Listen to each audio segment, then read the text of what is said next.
And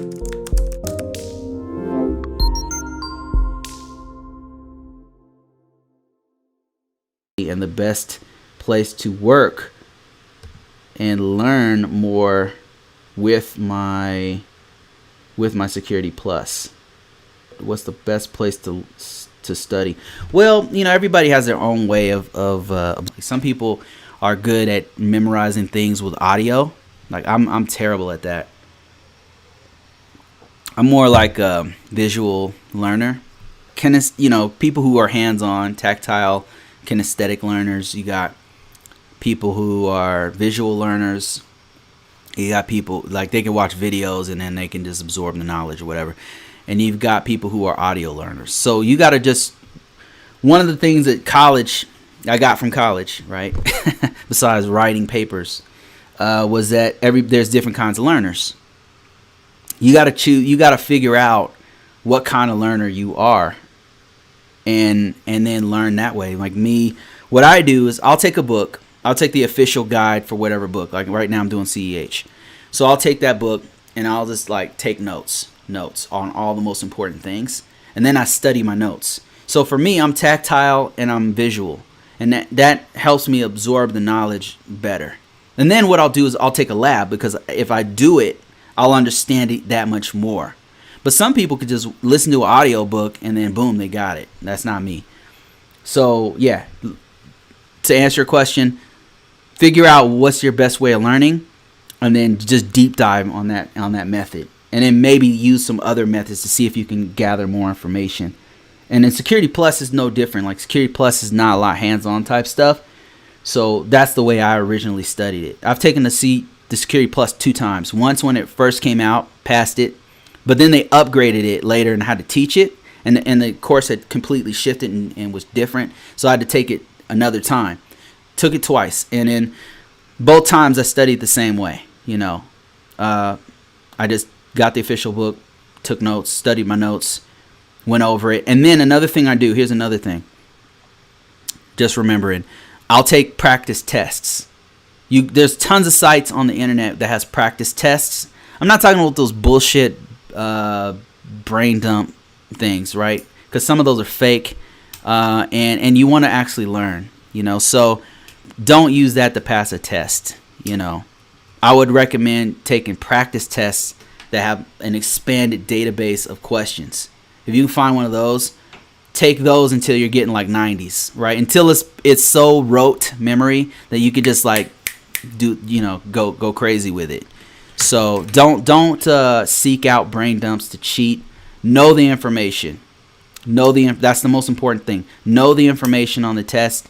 And because the thing is, the body of knowledge is what you want, and your brain is like, it becomes like a library where it's indexed, where you can come in and say, oh yeah, I remember this. This is TCP/IP. Okay, this networking protocol maps to IPX or whatever. You know what I mean? Like you'll be like, oh, I remember this, and then go back and go and reference it, or Google it. Know what to Google. Like you have to know what to Google in order. You know what I mean? So that's another thing. Hope that helps. And then you said, what's the best way to study? Okay, I answered that one. Best place to work.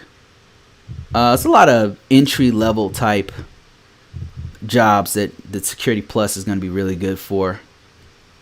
But no, Security Plus is not just for entry-level, by the way. Security Plus is highly marketable. It's a very good certification, by the way. Very good. Michael says, I listen and drive most often. Really? Okay, well, I guess I'll start doing them again. Thanks, Mike. Thanks for that insight. I'll start putting them out there again then. I just wasn't sure if nobody's watching it, Bruce, are learning platforms like Pluralsight, Linux Academy helpful towards learning the process in risk management and cybersecurity? Yeah, so Pluralsight is something I use. I use Pluralsight, and what's the other ones I use?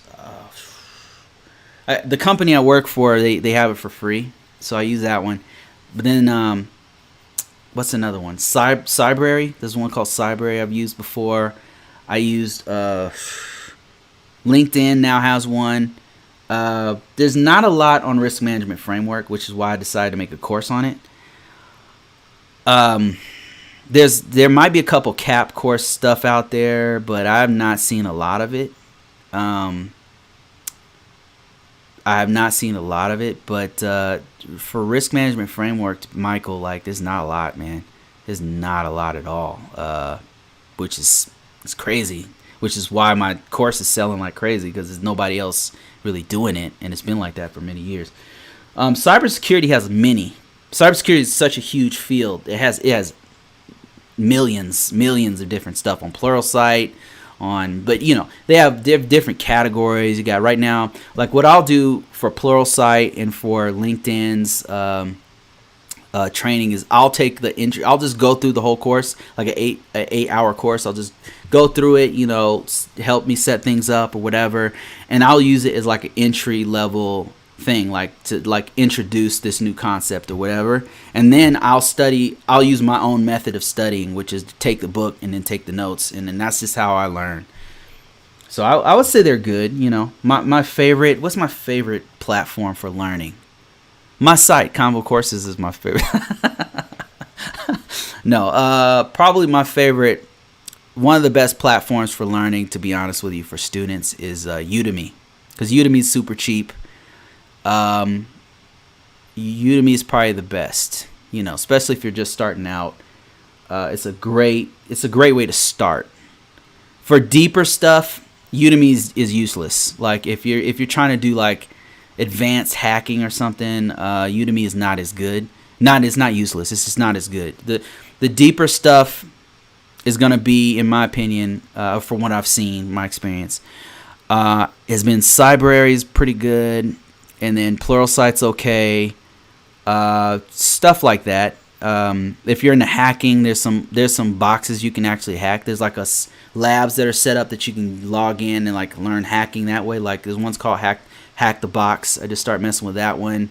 I would like to integrate it into some of my own training, into my own teaching. Hack the Box is good, and then there's another one I can't think of the name of it. Try to hack or something. There's a couple of labs, and they're only like $10 a month, but they have a free portion. So those are really good. Mike says, "Thanks very much for the great job and help you give us." Well, it's my pleasure. It's an opportunity for me to talk about the stuff that I love, and love IT stuff, and great opportunity to share it with other like-minded people. So, like I said, guys, you guys can keep in contact with me. I'm going to shut this thing down, but keep in contact. Go to Discord, go to ConvoCourses, ask questions anytime, and let's just test it out. Maybe this is something that we can continue to use. And for that, I'm gonna go ahead and shut this down, and I'm gonna try to do more podcasts like before. Basically, the podcast is this. It's just this. It's just voice form. And I will put those audio links out there once again. Thanks, Michael, for that information. Thank you, everybody who asked questions. Appreciate everybody. And I will see you guys next week.